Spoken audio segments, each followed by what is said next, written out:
Good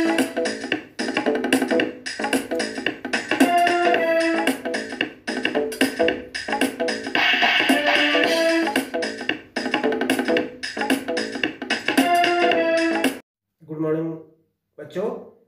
इससे पिछली video में मैंने आपसे विलियम की सांद्रता व्यक्त करने की नॉर्मलता विधि के संबंध में चर्चा की थी, बात की थी। अब मैं आपसे बात करता हूं पीपीएम सांद्रता। किसी विलेय पदार्थ के भार भागों की वह संख्या जो किसी विलियन के 10 की घात 6 यानी कि 10 लाख भार भाग में उपस्थित हो, वह उस विलियन की पार्ट्स पर मिलियन सांद्रता कहलाती है, जिसे संकेतक के रूप में पीपीएम लिखा जाता है। विलियन की पार्ट्स प्रति मिलियन सांद्रता बराबर क्या होगा? विलेय का ग्राम में द्रव्यमान बटे उस विलियन का द्रव्यमान गुणा 10 की घात 6 पीपीएम, पार्ट्स पर मिलियन। यदि विलियन में विलेय का द्रव्यमान WA, विलायक का द्रव्यमान WB हो, तो उस विलियन में पार्ट्स प्रति मिलियन सांद्रता क्या होगी? WA बटे WA प्लस WB गुणा 10 की घात 6 पार्ट्स प्रति मिलियन। इस सांद्रता मापन की विधि का उपयोग वहां पर किया जाता है जहां पर किसी विलियन में विलेय की बहुत कम मात्रा, बहुत अल्प मात्रा उपस्थित होती है। इस विधि के द्वारा अत्यंत तनु विलियनों की सांद्रता, जैसे जल की कठोरता, जल में क्लोरीन, वायु प्रदूषण आदि को मापा जाता है, आदि की सांद्रता व्यक्त की जाती है। जैसे जल की कठोरता कैल्शियम बाइकार्बोनेट के कारण 16.7 ppm है, तो इसका अभिप्राय है कि 16.7 ग्राम कैल्शियम बाइकार्बोनेट 10 की घात 6 ग्राम कठोर जल में उपस्थित है। इसी प्रकार से वायु में विषैली गैसों की मात्रा पीपीएम में प्रदर्शित करते हैं। 10 ppm नाइट्रिक ऑक्साइड गैस का अभिप्राय होगा कि 10 ग्राम नाइट्रिक ऑक्साइड गैस 10 की घात 6 ग्राम वायु में उपस्थित है।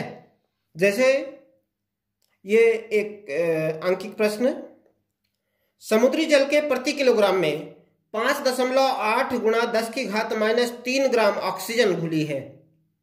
ऑक्सीजन की सांद्रता पार्ट्स पर मिलियन में ज्ञात कीजिए। आपसे कहा जा रहा है समुद्री जल के प्रति किलोग्राम में, प्रति किलोग्राम 1 किलोग्राम में औसतन 5.8 गुणा 10 की घात -3 ग्राम ऑक्सीजन उपलब्ध है। तो यहां पर आपको विलेय का द्रव्यमान यानी कि ऑक्सीजन का द्रव्यमान दिया गया है 5.8 गुणा 10 की घात -3 ग्राम। विलियन का द्रव्यमान आपको दिया गया है 1 किलोग्राम यानी कि 1000 ग्राम। तो आप पार्ट्स पर मिलियन सांद्रता ज्ञात कर सकते हैं। पार्ट्स पर मिलियन सांद्रता बराबर क्या हो जाएगा? विलेय का द्रव्यमान यानी कि 5.8 गुणा 10 की घात -3 ग्राम बटे 1000 ग्राम गुणा 10 की घात 6 बराबर 5.8 पार्ट्स पर मिलियन। दूसरा क्वेश्चन, 500 ग्राम टूथपेस्ट में फ्लोराइड की मात्रा 0.2 ग्राम है। फ्लोराइड आयनों का सांद्रण पार्ट्स पर मिलियन में क्या होगा? आपको कहा जा रहा है 500 ग्राम टूथपेस्ट है, यानी कि विलियन का जो द्रव्यमान दिया गया है 500 ग्राम दिया गया है आपको। आपसे कहा जा रहा है इसमें फ्लोराइड की मात्रा 0.2 ग्राम है, यानी कि विलेय जो है वो 0.2 ग्राम उपस्थित है। तो WA बराबर आपको दिया गया है 0.2 ग्राम और विलियन का द्रव्यमान आपको दिया गया है 500 ग्राम। तो पीपीएम सांद्रता बराबर 0.2 अपॉन 500 मल्टीप्लाइड विथ 10 की घात 6 बराबर 400, यानी कि वह विलयन जिसके 500 ग्राम में फ्लोराइड 0.2 ग्राम उपस्थित है, उसमें फ्लोराइड का सांद्रण 400 ppm होगा। अब बात करते हैं हम फार्मलता की, फॉर्मेलिटी। इसे अंग्रेजी वर्णमाला के बड़े अक्षर F से दर्शाते हैं। किसी विलयन के 1 लीटर में उपस्थित विलेय पदार्थ के ग्राम सूत्र भारों की संख्या उस विलयन की फार्मलता कहलाती है। ग्राम सूत्र भारों की संख्या से ऐसे है, जैसे हम बात करें सोडियम क्लोराइड की NaCl, सोडियम का परमाणु भार होता है 23 और क्लोरीन का होता है 35.5। तो 35.5 धन 23 बराबर 58.5। ये जो 58.5 है, ये सोडियम क्लोराइड के सूत्र का भार है, ना कि उसका अणुभार। इस विधि के द्वारा, यानी कि फार्मलता के द्वारा, हम आयनिक यौगिकों की सांद्रता को व्यक्त करते हैं। तो फार्मलता F बराबर विलेय पदार्थ के ग्राम सूत्र भारों की संख्या बटे विलयन का आयतन लीटर में। अगर हमें विलेय पदार्थ के ग्राम सूत्र भारों की संख्या ज्ञात नहीं है, उसका ग्राम में द्रव्यमान ज्ञात है, तब फार्मलता बराबर विलेय की ग्राम में मात्रा बटे पदार्थ का ग्राम सूत्र भार गुणा विलयन का आयतन लीटर में। यदि हमें आयतन मिलीलीटर में दिया गया है तो हम उसे लीटर में कन्वर्ट कर देंगे, उसके बाद उसके फार्मलता की गणना करेंगे। इसके द्वारा copper sulphate, sodium chloride, potassium nitrate आदि यौगिक जो कि अणु के रूप में उपस्थित नहीं होते हैं के सूत्र इकाई के आधार पर इनके अणुभार के स्थान पर सूत्र भार का प्रयोग किया जाता है। जब सूत्र भार व अणुभार समान होते हैं तब मोलरता और फार्मलता में कोई अंतर नहीं होता।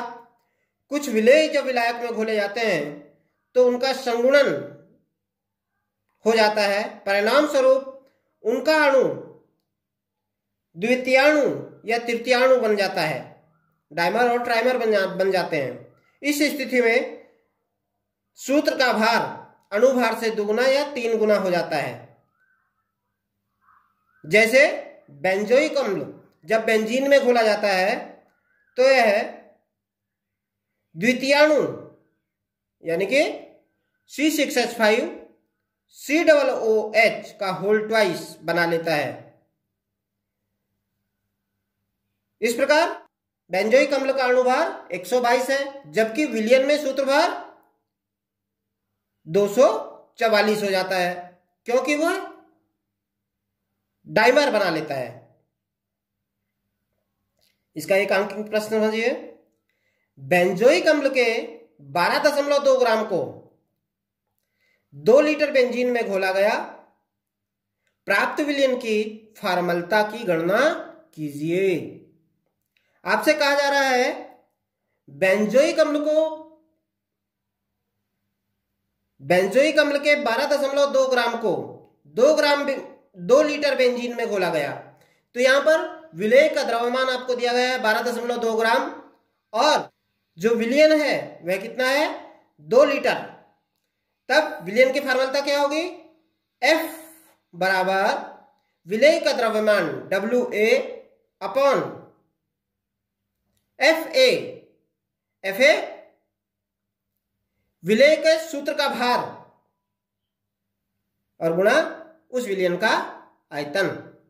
तो F बराबर विलेय का द्रव्यमान 12.2 ग्राम बटे सूत्र का भार, बेंजोइक अम्ल का जो भार है डाइमर के रूप में उपस्थित होता है तो 244 122 उसका अणुभार है और सूत्र का भार कितना हो जाएगा 244 गुणा विलयन का आयतन 2 लीटर है, तो इसका मतलब 2 बराबर क्या हो जाएगा, फार्मलता बराबर 0.025 फार्मल, यानी कि वह विलयन जिसमें 12.2 ग्राम बेंजोइक अम्ल 2 लीटर बेंजीन में घुला हुआ है, उस विलयन की फार्मलता 0.025 होगी।